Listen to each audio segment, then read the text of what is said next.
hari abantu bita abana amazina ugasanga ni amazina agenda akurikirana ku bisekuru ugasanga uhereye mu gisekuru cya kure bagiye bapfarika iryo zina ni umurage buri mwana wese uvutse agomba kugitwa buri mwana wese agomba kugitwa ariko ntabwo urabaza ngo kukiri izina na sogokuruza yagitwaga nanjye akaba ararinyize kukiri izina nyogokuru na nyogokuruza bagitwaga nanjye akaba ngitwa impamvu ni iyi ntiwasanga hari impamvu iryo zina rikurikirana ukwiye gufata umwanya wo gusenga ugakora ubushakashatsi ku izina ryawe kugira ngo ritakubuza amahirwe cyangwa se gatuma rigishi utageraho urashobora kuba umuntu w'umunyantege nkeya bivanye n'izina urashobora kuba umuntu w'umunyembaraga bivanye n'izina reka mbabwire ukwiye kumenya neza kuko yakubwira Imana ngo ariko Mana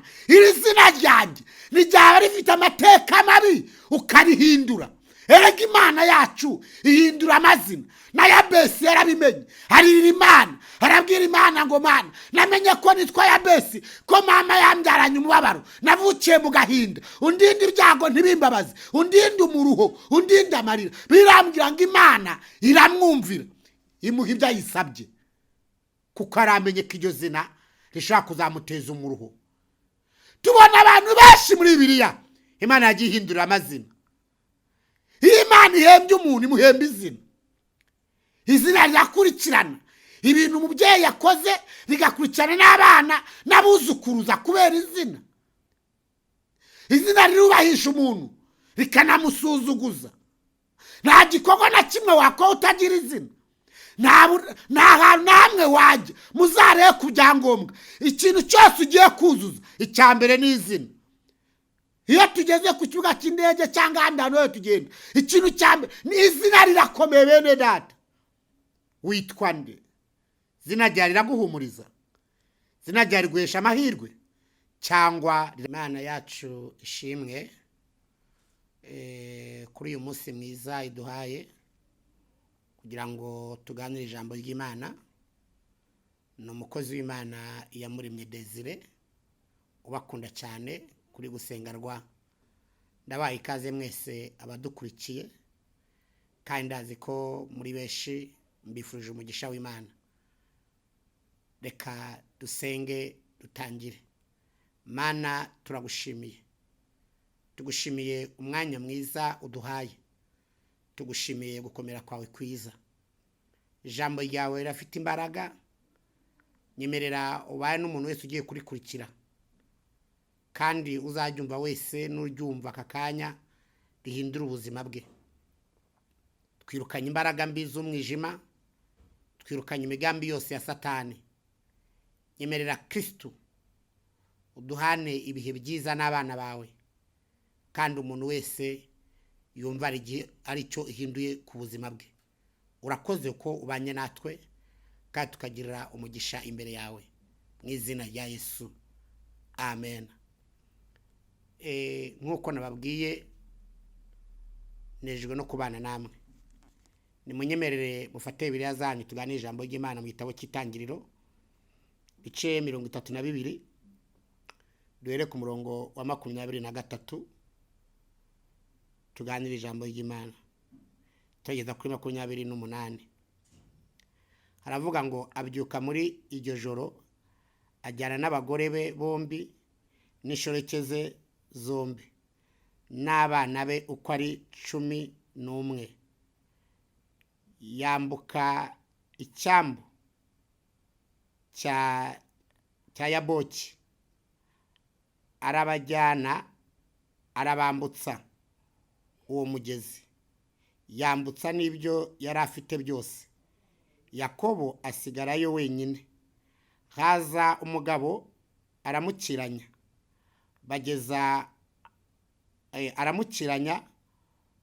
bageza mu museke abonye yuko atamutsinze akora ku mutsi wo kwitako rye umutsi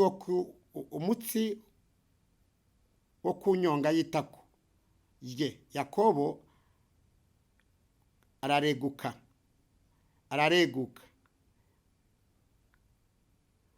bagikirana uwo mugabo aramubwira ati ndekura kuko umuseke utambitse. Aramusubiza ati sinkurekura utampaye umugisha. Aramubaza ati witwa nde? Aramusubiza ati ndi Yakobo. Imana ishimwe cyane. Nashatse ko uyu munsi tuganira ku kintu cyitwa izina. Abantu benshi tugira amazina, cyane cyane twebwe nk'Abanyafurika ho amazina yacu igihe usanga afite ibindi bintu yitirirwa. Gasanga abantu bafite amazina bagiye bayabita bitewe n'ibihe bavukiyemo. Umwana yavuka mu muryango hariho inzangano bakamwita ndi mubanzi. Undi yavuka bitewe n'ubuzima abantu barimo naho bavukiye n'igihe bari bamutwitiyemo bakamwita izina rihwanye n'icyo gihe. Gihe cy'ibyiza, gihe cy'ibyago, gihe cy'amakuba. Hakana abandi batwitaga amazina bavuye mu bapfumu ngo kubaza ababyeyi cyangwa se za nyabingi n'ibindi, bitewe naho wavukiye wowe. Ariko hari icyo namenye ko izina ari ikintu gikomeye. Mu Kinyarwanda niba ari umugani bavuga ngo izina ni ryo muntu.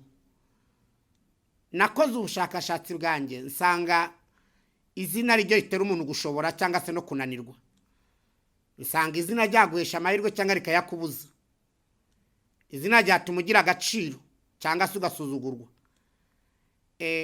Hari agatabo nasomye kavuga yuko abantu bashobora guhuza imico n'imikorere bitewe n'izina kandi batavuka hamwe badahuje n'igihugu, ariko kubera bose bitwa izina bahuje ku izina rimwe bagahuza imico n'ingeso, ibintu byabo byose bigahura biturutse ku kintu cyitwa izina.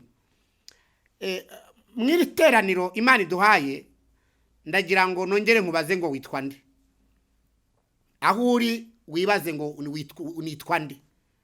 Hari amahirwe utageraho kubera izina, hari n'umugisha utaronka kubera izina, hari n'ibyo wakora kubera izina. Mwibuke yuko iyo Imana yubahishije umuntu yubahisha izina.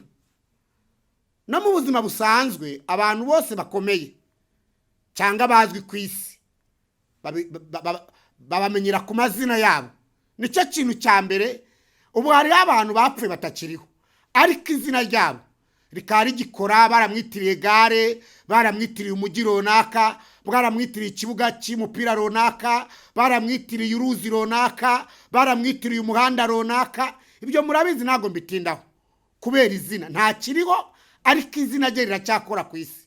Mbamenyeshe ko nta muntu muri utagira izina.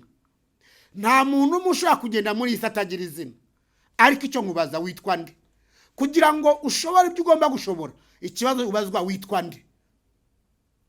Yakobo murabizi ko yaje kumenya ko izina Yakobo risobanura uburiganya, kandi yari amaze no kuriganya nyine, kandi byamuteje akaga. Mwibuke yuko yariganyije umugisha uwo bavukanaga, birarangira arahunga yumva kaguwe neza. Mu nyuma nawe murabizi yuko yagiye gushaka umugeni, yarakeneye Rasheli, amukoreye imyaka 7.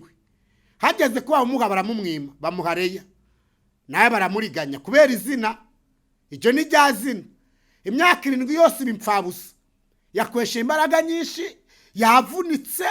Umuntu ukoze imyaka 7 ibintu yakoze, abakoze ibintu byinshi kandi by'agaciro.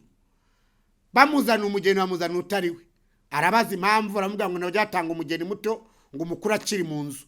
Ariko baramubwira ngo wakongera ugakora imyaka 7, birashobora ko wa mugeni wifuza ariwe twaguha. Biratubwira ngo arongera akora indi myaka 7.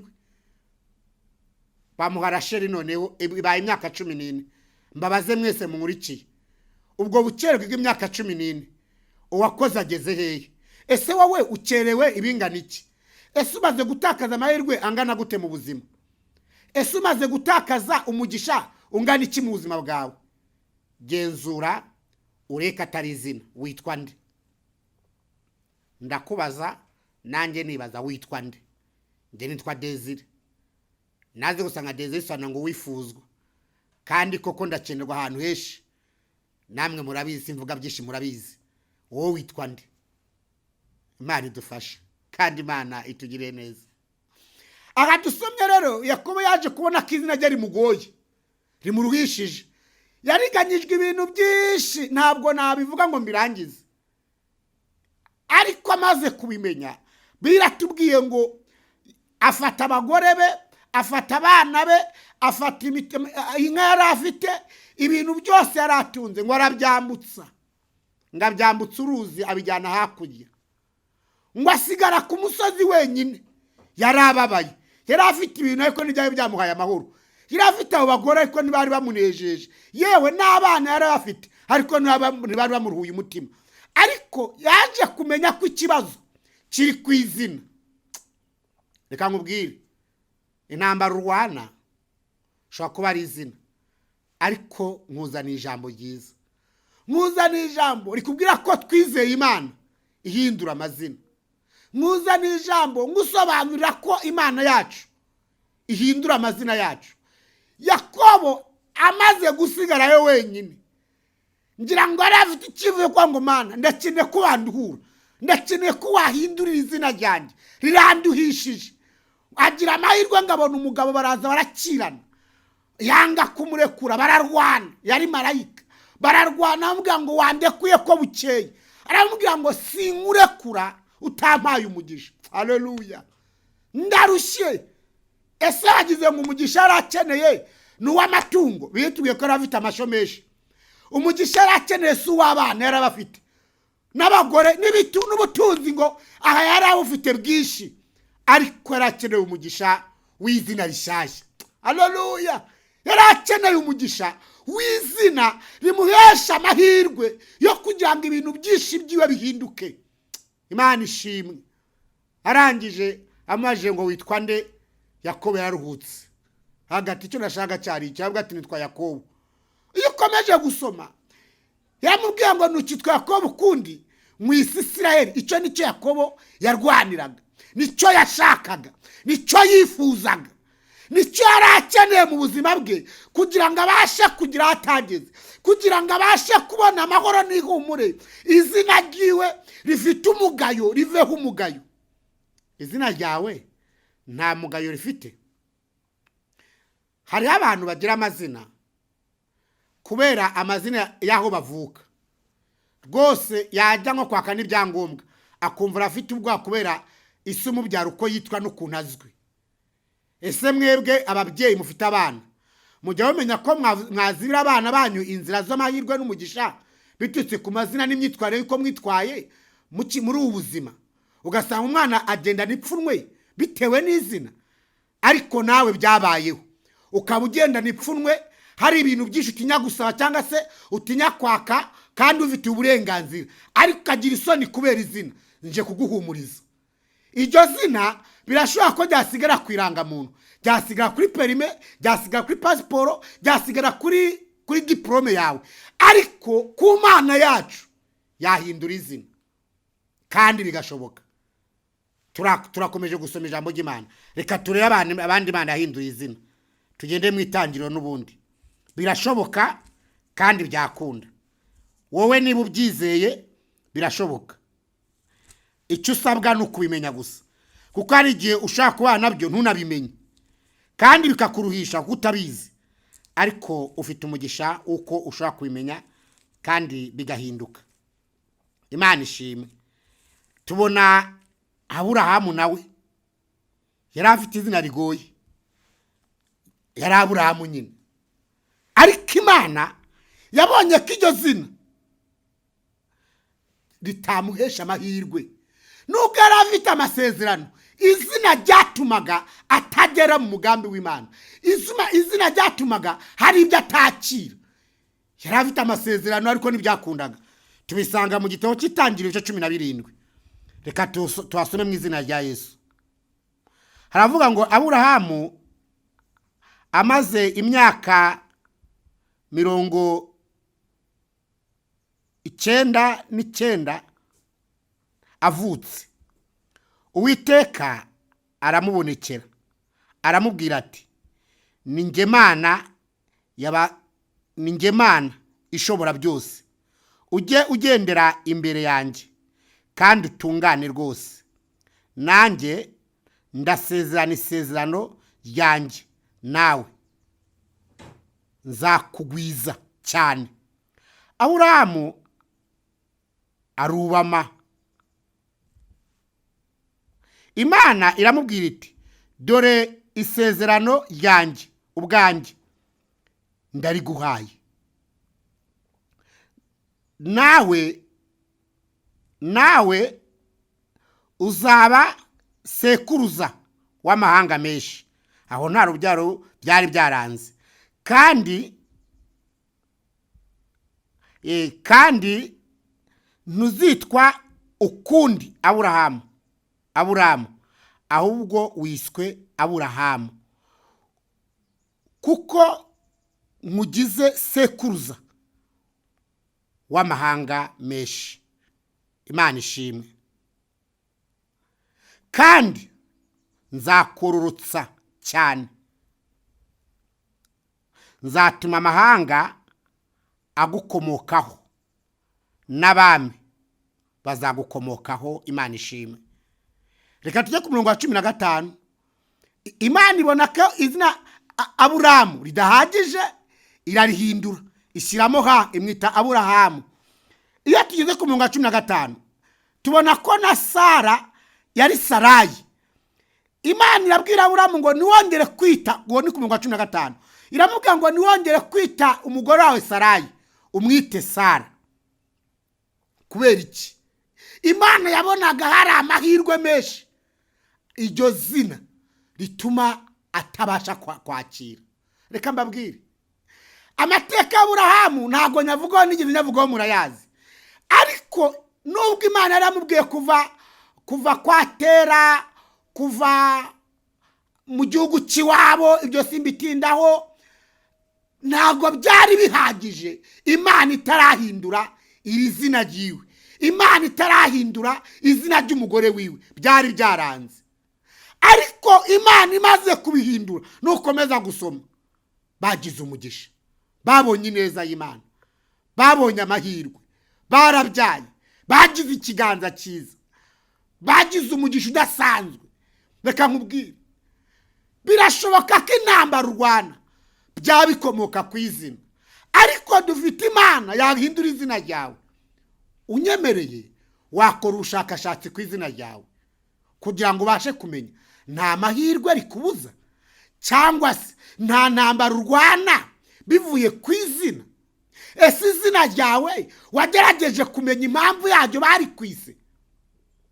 Hari abantu bita abana amazina, ugasanga ni amazina agenda akurikirana ku bisekuru, ugasanga uhereye mu gisekuru cya kure bagiye bapfarika iryo zina. Ni umurage, buri mwana wese uvutse agomba kuryitwa, buri mwana wese agomba kuryitwa.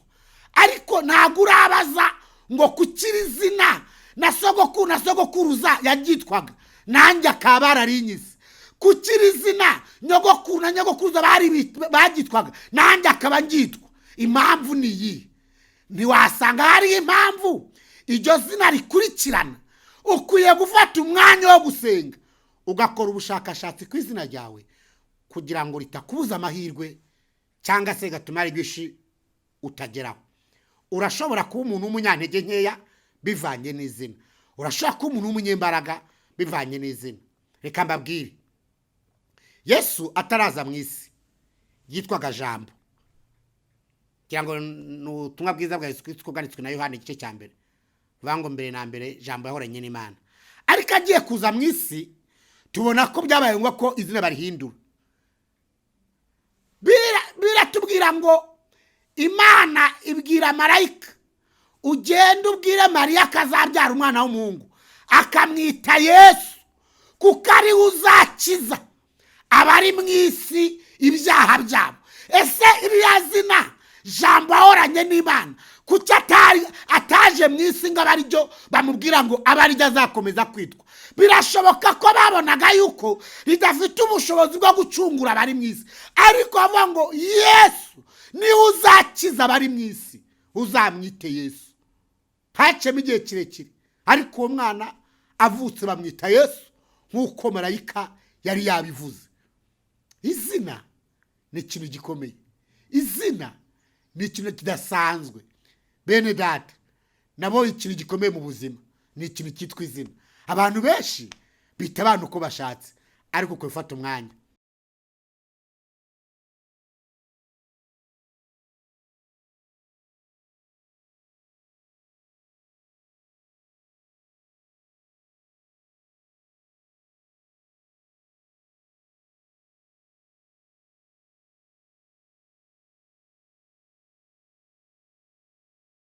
ukamenya ko izina ari ikintu gikomeye. Wari uzi ko n'Imana igira izina? Reka tubisome. N'Imana igira izina, utagira ngo nayo ntigira izina. Imana igira izina.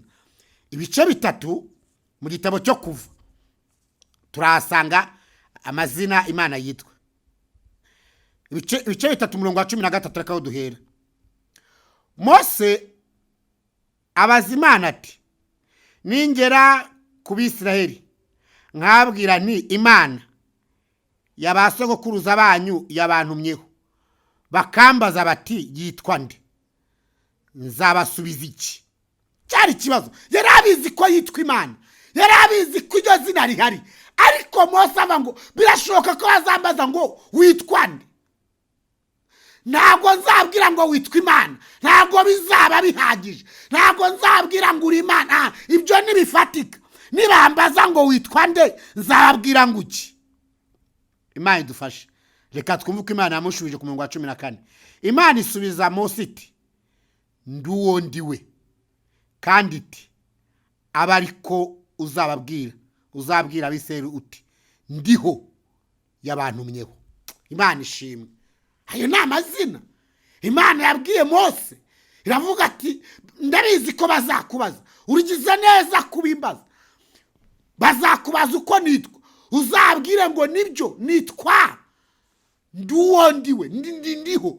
Kera umuntu avuze ngo urazi uwo ndiwe, wararaguhunze. Uyu munsi nibikibaho turashima Imana. Ariko umuntu akubwiye muri quartier murimo muburana isambu cyangwa murimo muburana ikintu runaka cyangwa inzu, akikubita mu gatuza akakubwira ngo urazi neza uwo ndiwe, ntago waryamaga, wararaguri guhunga, wararagufunga amavarisi. Imana ibona ko ari byiza kibwira Mose izina ridasanzwe, kugira ngo Abisirayeli babyumva bazamenye ko ari Imana y'inyamaboko, ari Imana ikomeye. Iramubwira ngo uzabwire ngo nduwo ndiwe. Haleluya. Ndiho none, n'ejo nzaba ndiho, n'igihe kizaza ndahari. Imana ishimwe. Imana ihabwa icyubahiro. Ukwiye kumenya neza kuko ukwiye kubwira Imana ngo ariko Mana, iri zina ryanjye nijyaba rifite amateka mabi ukarihindura. Erega Imana yacu ihindura amazina. Na Yabesi yarabimenye, harira Imana, arabwira Imana ngo Mana, namenye ko nitwa Yabesi, ko mama yambyaranye umubabaro, navukiye mu gahinda, undinde ibyago ntibimbabaze, undinde umuruho, undinde amarira. Birambwira ngo Imana iramwumvira, imuha ibyo yisabye, kuko aramenye ko iryo zina rishaka kuzamuteza umuruho. Tubona abantu benshi muri Bibiliya Imana yagiye ihindura amazina. Imana ihembye umuntu imuhemba izina. Amen. Imana ihemba Yesu izina. Yaramubwiye ngo nguhaye izina rishya, ndaguhaye izina. Iravuga ngo kandi iryo zina abari mu isi bose nibo bazabonera amahoro, abari mu isi bose nibo bazabonera umugisha, abari mu isi bose nibo bazabonera imbabazi, abari mu isi bose nibo bazabonera uburuhukiro. Muri iryo zina havuga ngo kandi nihajyana icyo umuntu azagira icyo asaba cyose mu iryo zina azagihabwa. Imana ishimwe. Imana ihabwa icyubahiro. Izina ryawe rirahesha umugisha abandi cyangwa riteza ingorane. Reka tusome twihutishe n'ubundi, tugende mu byakozwe n'intumwa turebe ubushobozi bw'izina. Byakozwe n'intumwa turebe iri jambo izina, turebe icyo barivugaho. Izina ni ikintu gikomeye. Ushobora kuba wajya kwifata nk'ibintu bisanzwe, ntabwo nkubwiye ngo izina ryawe uri kure ku byangombwa, ariko urafite umwanya wo gusenga ukabwira Imana ngo nagize amahirwe kumenya ko izina ryanjye rifite ikibazo ariko ndashaka rihinduke. Imana ikabyumva ikarihindura, Imana ikabyumva ikabigukorera. Ariko nutabimenya ntabwo Imana izaza kurihindura ku ngufu kugira imbabazi ngo nuko oya biva kuri wowe. Nutanabishaka izakureka bigume gutyo. Ibyakozwe n'intumwa ibice 4, reka nsome umurongo wa 12 kandi ndahita ninjira mu gusoza. Haravuga ngo kandi nta wundi agakiza kabonerwamo kuko nta rindi zina munsi y'ijuru ryahawe abantu dukwiye gukirizwamo Imana ishimwe. Ndasubiramo, kandi nta wundi agakiza kabonerwamo kuko ari nta rindi zina munsi y'ijuru ryahawe abantu dukwiye gukirizwamo. Amen. Iri ni izina rikomeye, nta rindi zina ririho. Iri zina nicyo cyonyine rishobora guhindura izina ryawe, kuko nawe afite izina rimuhesha ububasha butuma ibyo dusaba byose tubisaba muri iryo zina tukarihabwa. Muzarambika ibiganza ku barwayi bakire mu izina ryanjye, muzirukana abadayimoni mu izina ryanjye, muzakora ibitangaza mu izina ryanjye. Ubutumwa bwose tubuvuga mu izina rya Yesu Kristo w'i Nazareti, tubivuga mu izina rya Yesu Kristo, ntabwo ari mu izina rya runaka. Iri zina rero niryo ryahawe abantu, niryo tukirizwamo. Nta rindi zina ririho, nta nirizaza, nta rindi zina. Ntakagira ukubeshya ngakubwira ngo aya mazina yaguha ihumure, ngakubwira ngo aya mazina yakuruhura. Nta rindi zina munsi y'ijuru ryahawe abantu bakwiye gukirizwamo uretse izina rya Yesu. Ndagira ngo ngere ku musozo. Witwa nde? Witwa nde? Kubera iki hari ibintu bidahinduka? Wari uzi ko bishobora kuba ari izina? Urashobora kumara imyaka myinshi ukunda Imana wihana ubusambanyi bikanga kubera izina. Urashobora kugira umujinya uteye ubwoba kubera izina. Wari uzi ko usomye ukareba Kayini amaze kwica Abeli ugakomeza ubona byarabakurikiranye, hakabonekamo n'abandi bagiye bica abantu muri icyo gisekuru kubera izina. Kugerangira ngo kuri Nowa iryo zina ryarateje akaga, amaraso amenyetse ya Abeli yateje akaga, izina ryarabaruhishije, iryo zina ryamenye amaraso. Mwibuke ko izina rya Dawidi ryashyize abana mu kibazo, abana bategwa n'umwuka w'ubusambanyi igihe yari amaze gusambana na muka Uriya akanicisha Uriya, byakurikiranye abana be. Mwibuke ko Salomo nawe ayo mateka yamukurikiranye kandi agira abagore 1,000. Ntabwo ibyo mbitindaho, turi ku kintu cyitwa izina. Izina ryakurikirana ibintu umubyeyi yakoze, bigakurikirana n'abana n'abuzukuruza kubera izina. Izina rirubahisha umuntu rikanamusuzuguza. Nta gikorwa na kimwe wakora utagira izina. Nta hantu namwe wajya muzarebe ku byangombwa. Ikintu cyose ugiye kuzuza icya mbere ni izina. Iyo tugeze ku kibuga cy'indege cyangwa ahandi hantu hose tugenda, ikintu cya mbere ni izina. Rirakomeye bene data. Witwa nde? Izina ryawe riraguhumuriza? Izina ryawe riguhesha amahirwe cyangwa rirayakubuza? Ariko nakuzanira bivuga ngo Imana yacu ihindura amazina. Aburahamu yamuhinduriye izina, Yakobo yamuhinduriye izina, Sarayi yamuhinduriye izina. Nawe izina ryawe ryahinduka, kandi twabonye ko n'Imana yacu ifite izina. Imana ishimwe, Imana ihabwa icyubahiro. Nawe uyu mwanya none ukwiye kugira izina rishya. naho ayo ngayo bakwise utayahindura ku byangombwa. Ariko imbere y'Imana, imbere y'ubuzima bwawe, ukwiye kwitandukanya n'izina rifite amateka mabi, ukubaka izina riguhesha amahirwe. Tugiye gusenga Imana ibampera umugisha. Mbifurije mwese uzakwitana ubutumwa n'uri kubwumva gufata icyemezo cyo gukora ubushakashatsi ku izina ryawe, kandi ukabwira Imana ngo maze kumenya izina ryanjye ndakeneye urihindure. Mana Data wa twese, turagushimiye ku magambo yawe meza. Ijambo ryawe ni rizima. Uri Imana ihindura amazina. Umuntu ashobora kugira izina ririwusha umutima we cyangwa rimunaniza kukwegera. Umuntu ashobora kugira izina rimubuza amahirwe cyangwa se rimubuza umunezero, ariko uri Imana ihindura amazina. Hari amazina bagiye baduhimba, hari amazina abantu bagiye batwita bitewe n'ibyo twakoraga, bitewe n'imirimo twari turimo. Umuntu akitwa izina rihwanye nuko bamubonye n'ibyo ari gukora bakamushakira izina. Ariko nawe uri Imana yashakira abana bawe amazina. Uri Imana yashakira umuntu wese izina rimuhesha amahirwe yo kwinjira mu byasezeranyijwe. Uri Imana yashakira umuntu wese izina rimuhesha amahirwe yo kwakira ibyo atakiriye. Kandi niba hariho imbaraga zirwanya umuntu wese zikurikiye izina, izo mbaraga zisenyuke. Wubakira abana ba amazina abahesha amahirwe n'ihumure. Urakoze Kristo kukubanye natwe mu ijambo, kandi ukabukoze ibitangaza ku muntu wese ugize amahirwe yo kubyumva akavuga ngo nanjye ngiye kubwira Imana maze kumenya izina ryanjye. Ngiye kubwira Imana ngo Mana, iri zina ryanjye narimenye, ntago mva ahangaha. Yakobo yemeye kujyana ibyo afite byose arabisiga hakurya, arabisiga. Ntago yari umukene, ntago yari umunyenzara, yari afite ubutunzi, yari afite ibintu byinshi, ariko yari aruhishijwe n'izina. Ibintu byose